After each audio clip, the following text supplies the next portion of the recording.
We've decided to do a series for you.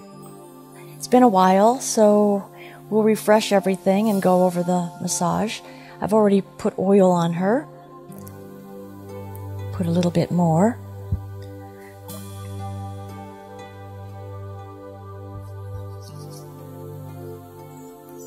So I'll be explaining everything, but we are going to go through the routine that I used for years, over and over and over. I start with the back. When people come in from a rough day or a rough week, it's a good place to start. There's a lot of safety in feeling this way because they're just exposing their back and not the delicate underbelly. So you might want to consider starting with the back, although some people do start face up. So remember, we start here by just checking the tension of the shoulders. You want to give yourself a little bit of an idea of how the muscles feel before and after your work. So we'll start up here at the neck and get the thumbs going in different directions here. There's a bit of tension. And there's some crepitus. The crepitus has this crunchy kind of feeling, and it also sometimes sounds a little crunchy. But you want to bring those thumbs along, down along the trapezius, into the shoulder blades. There's a lot of roughness in here, but you can also see how you're bouncing over the trapezius there. So don't mistakenly think that there's something going on with the muscle when you're actually falling off of the side of the muscle there. That's why it's important to know where those superficial muscles are.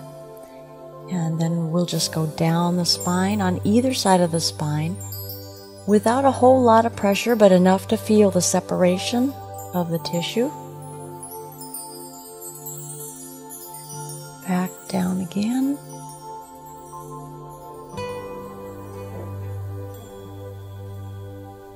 And up. I like to work in threes for some reason. Now another way you can come back up the back is after your thumbs get down to the sacrum, the SI joint area, you can spread those thumbs across the hips and then bring your fingers back across them and bring your fingers upward on the spine. So there's another little thing you can do to make a little bit of variation to the work. And then making a broad sweep of the back using effleurage and a little thumb iron. Okay, and then I'm coming back up. It's nice to relax along the vertebrae before you get started into the rest of the muscles. Now we're going to start up here at the shoulders, pulling that muscle outward toward the shoulder blade, moving your fingers little tiny spaces so that you're getting the entire muscle. And again, the pressure is enough to not feel any pushback.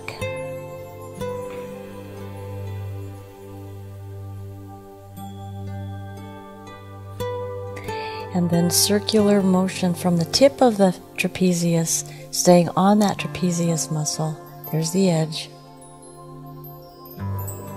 Up into where it's attaching along the shoulder blade.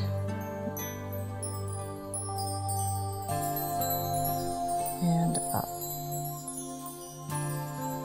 Okay, now moving up to the shoulder and going the opposite direction, pushing upward, thumb iron, upward into the neck.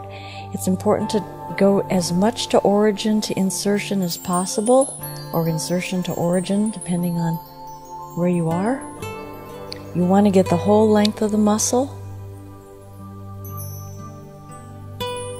It feels very incomplete when you stop halfway, so try to get as close to those attachment points as possible. Make the work much more thorough. And then you can knead the muscle around after you get it lengthened and stretched and softened. Going into the shoulder blade is here. There's muscles on top of it. And to just work along the muscle, back and forth along the shoulder blade. Taking that up. There's a muscle here attached to the shoulder blade up to the neck, which is the levator scapula muscle, and it's usually very tight. The tighter it gets, the more it'll pull those shoulders upward, so we start to carry our shoulders real high on the body rather than letting them relax on the rib cage or just above the rib cage, more in a floating position. Remember to go into the muscle slowly and softly, and you'll be able to find your way deeper into the muscle. It opens up, it'll soften and open up. You always want to be invited into the tissues. You don't want to force your way in. When you force your way in by pushing too hard, too quick, or applying too much pressure, the body is going to have a response to that. Now here we're picking up the shoulder blade, and I like to use a little shaking. And I pick it up from the shoulder itself. My right hand is underneath her shoulder and lifting it up. You can see how it will lift, especially if you guide it from the back. Now, not everybody has this big of a winging that happens, because sometimes the muscles are very developed, but you can still get in pretty good. Sometimes you're only going about that deep, but you can still work the muscle in the same way and soften it, and oftentimes it'll bring you deeper in. Now, as you come up, it's more open toward the bottom, and then as you come up the shoulder blade, you're going to find that you're going to be guided more toward the edge of the shoulder blade and picking up. So don't feel like you have to force your way through that deep if you're getting in deeper through there. Follow the anatomy on that. I will make a note that sometimes people will lift the shoulder by putting this behind the back, which does lift it up. But this oftentimes brings up stuff emotionally with people, like being bound. And sometimes people don't have the stretch in the front of the arm to be able to do that comfortably. So I choose to not risk that and just lift it up from the shoulder underneath, because you can get the same result. In fact, it's even a little bit better because you can direct it. You can even tuck it in and direct it a little more. So that's a little information about the shoulder blade. So now what I like to do is just bring my hands down in a long effleurage thing motion down to the hip crest, the hip edge in the SI area, and work along the attachment points there. Sometimes you're going to feel bumps in there. Sometimes there are little tears. So be mindful of what it is you're feeling. If it's a tight muscle, it'll release. If it's a little tear in the tissue, it will feel kind of like a bubble.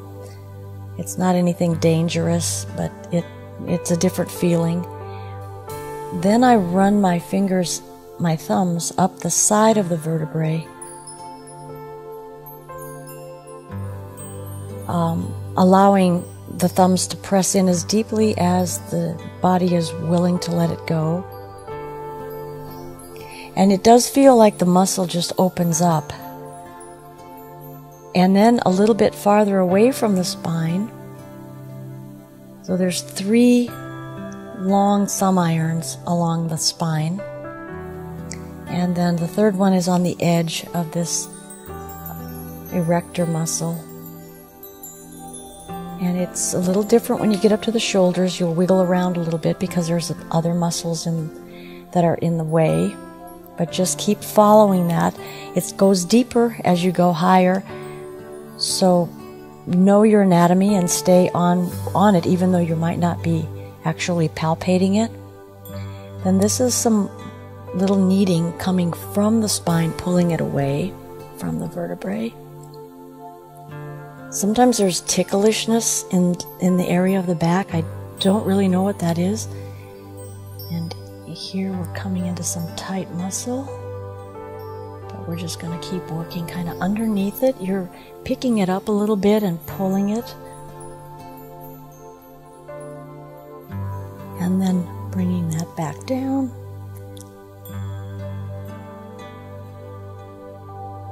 And just sweeping back up. Okay.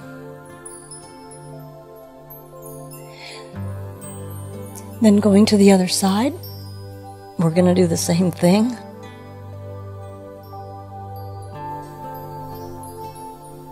Checking that shoulder blade. Okay. Now we're going to do the same thing over here. Pull these muscles open. It's sort of a decompression of the tissues. It's a stretching of the muscles. Getting your fingers in there so that you can relax the tissue and help to soften it. Down we go, and you can see again how the trapezius comes into a V, working up in a little circular motion right along that trapezius muscle and up through the shoulder. Okay, then moving upward, you're going to come in the long way. And my body is out of alignment here in order to be able to show you. But be sure that you place your body properly so that you don't wear it out. Because it's important for the therapist to have good body alignment and good ways of working with your body as a therapist into the different angles and directions that you're moving. You want to be ergonomically correct. And down we go. And just up there softening more. I can already feel where the muscles are softened. This is where there's quite a bit of crepitus. And it's right at the levator scapula muscle. That muscle is usually the one that'll hold this. That muscle really does hold a lot of tension as a general rule. And we'll go across the shoulder blade, just across the blade itself, feeling the muscles. Okay, now here's how you get underneath. Picking up the hand, or the shoulder, excuse me, slipping the hand underneath, and then just bringing it up. And here we are again into the winging of the scapula. Getting underneath there.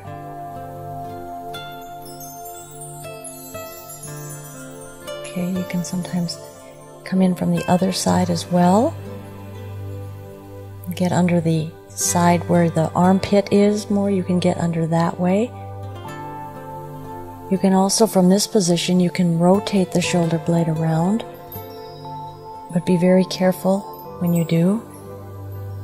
If you feel any kind of tension or pull, you might be doing something that the body's not ready to do or not wanting to do. It might be stiff or something. So any kind of range of motion, go carefully into it.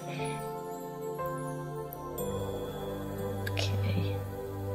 I think I took this out of sequence because I'm in such an odd position, but don't forget to also run the muscle up this direction.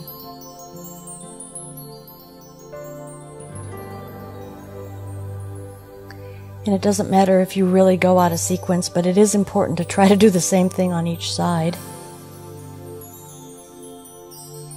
We're going to brush downward and do these little thumb irons, just short little strokes to check out the attachment here. Sometimes the low back is very tight. And then the thumbs are going to run up.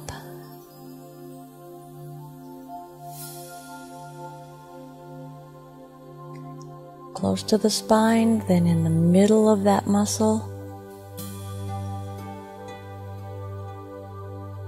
When you first start out doing this, it's better to go slower at it than fast. After a while, your hands get to where they know how to work that muscle in a way where there's a little more speed that can come with it and you still get the job done thoroughly.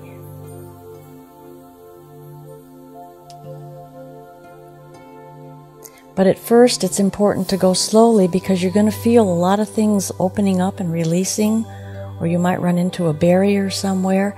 It's going to teach you a lot, but if you speed through it too quickly, you're going to miss a lot of things, and the understanding that you gain over time won't be quite as complete.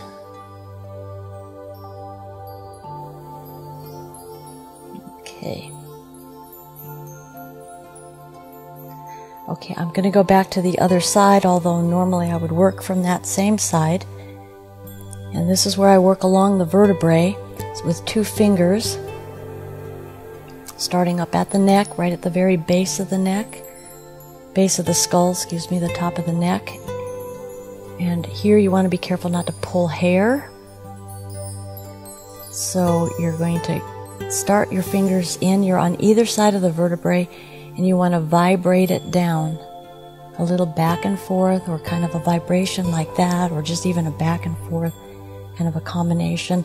It's not an easy one to do. It's one that you'll have to work yourself into. And then what I like to do here is take my thumbs right along the vertebrae and pick up the muscle. Now we kind of picked it up before, but we came from a different angle. This time I'm across the body, picking up the opposite side of the vertebrae, and it's a kind of a roll with the thumb. Rolling, rolling.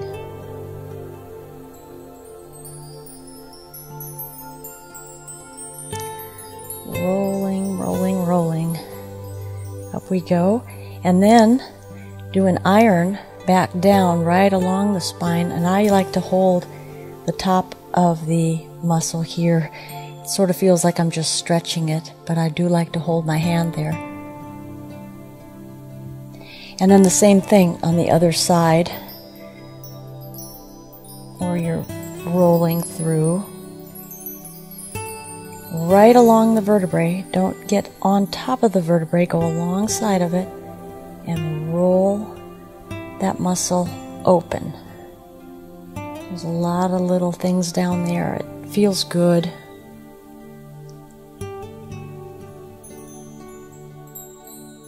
And then coming back up, holding and just stretching down in that direction. Okay, then I come back here, and the erector spinae muscle is about this wide. So my hands go on either side, and I pick it up from the outside, pulling upward, and kneading it. I really like kneading the muscles all the way up. And then we're going to do the vibration again, starting up at the neck, vibrating down.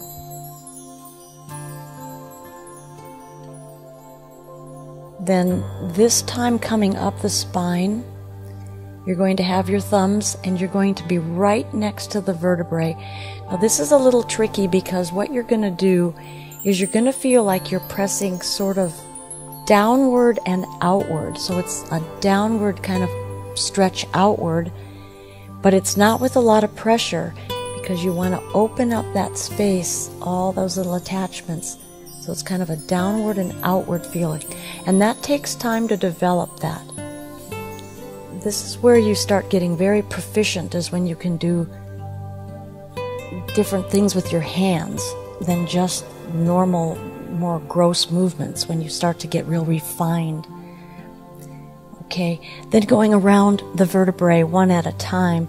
Now here you're going in between the vertebrae. It's just another thing that's feeling, it feels good, and the back is needing it. You're working along the, more the nerves are coming out. You're not on them or anything, but it's just, the back does so much work.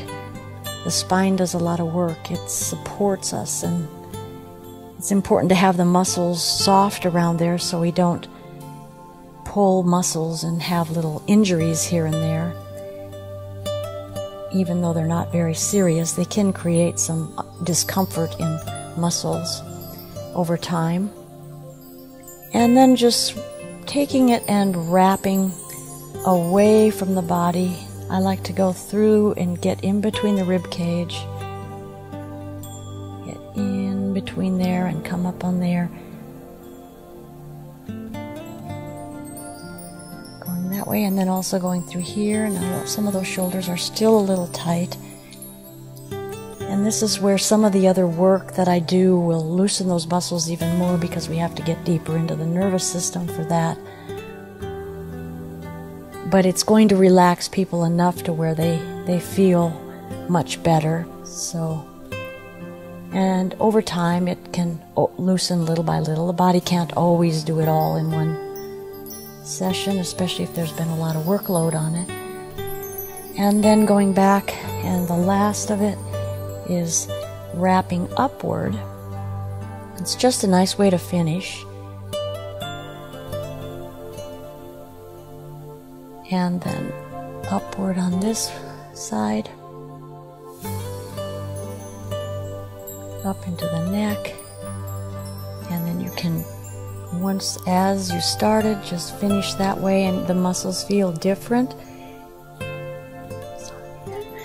And up we go, and there's the back.